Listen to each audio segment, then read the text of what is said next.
Welcome back to Mike's Gun World. I haven't dropped a video in a while. We've been really busy around the farm. I had to move the range because we got some goats, so the range went from the west side to the north side, and we had to build some pens and whatnot. So it's been a while since we dropped a video. Kind of nice to be back. I've had this idea brewing in my head for a while of a little bit of a history lesson, talking about two different pistols from two completely different eras that are very, very similar in nature.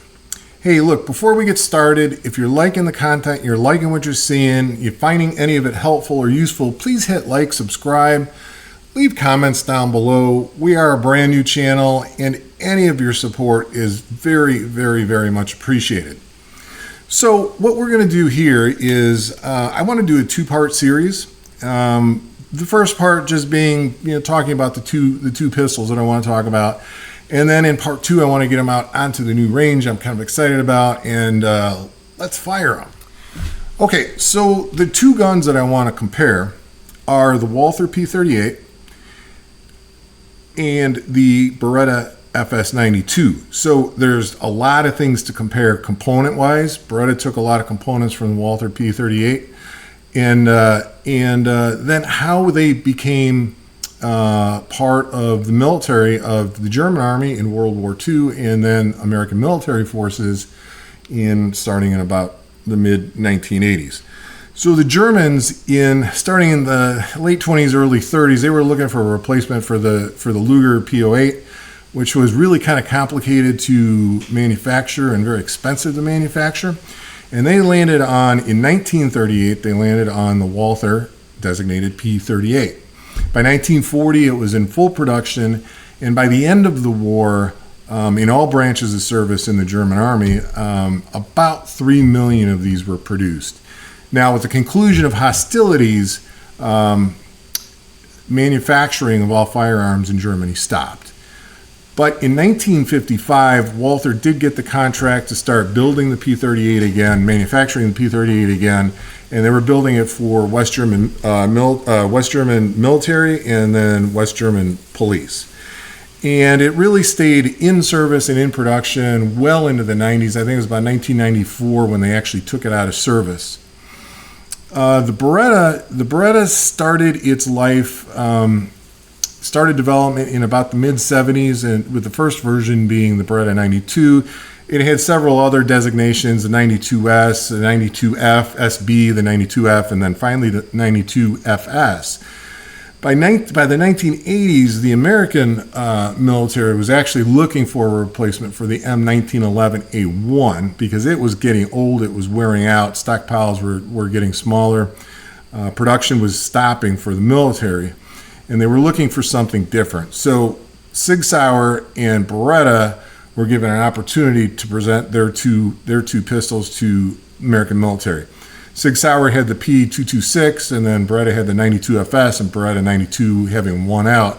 And by 1985, it was the adopted service weapon of American armed forces.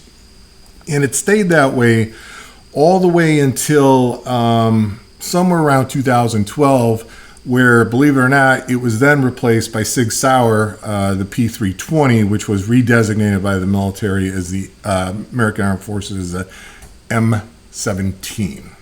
Okay, so why these two particular firearms?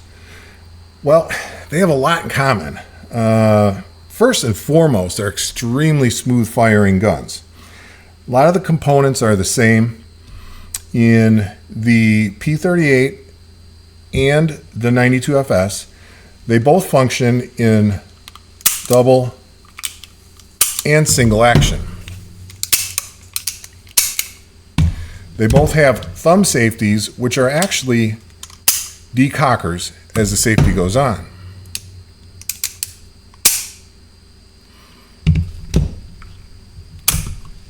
And I think the most important part of both of these firearms is what's called the barrel locking system. So when the slide goes back, the barrel doesn't tip forward to accept the next round out of the magazine.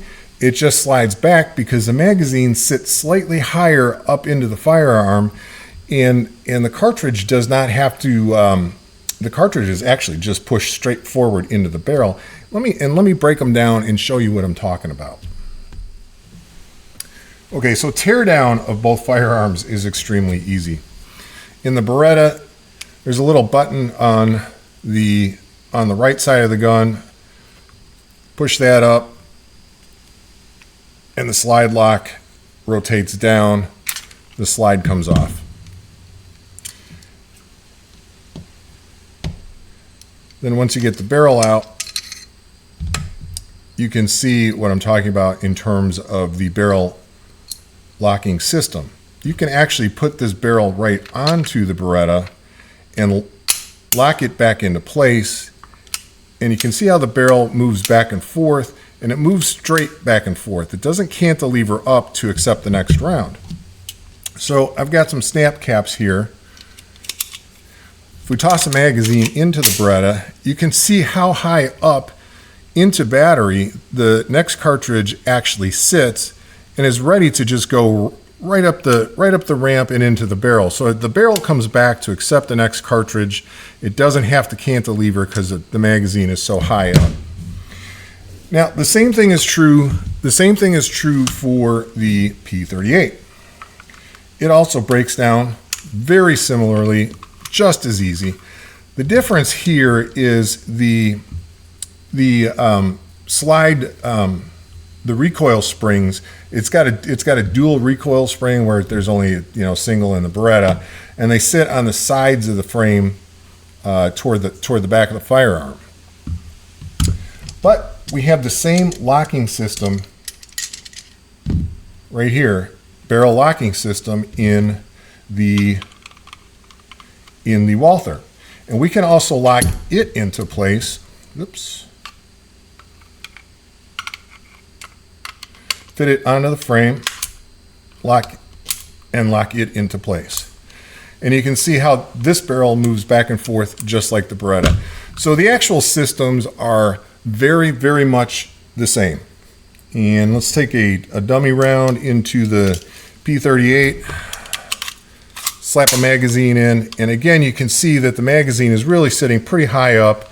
There is a ramp here, a slight ramp here, and the cartridge will pop right into the chamber and into battery.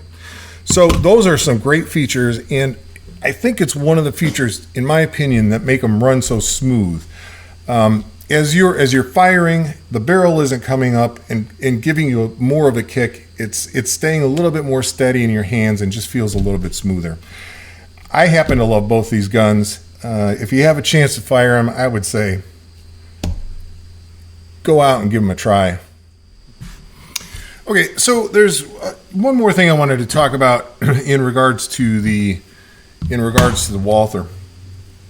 As the West German military or police were decommissioning the firearms, Interarms out of West Alexandria, Virginia, was actually importing them here into the United States and then reselling them. And most of you know what's cool about the German firearms is they really like to stamp all of their parts.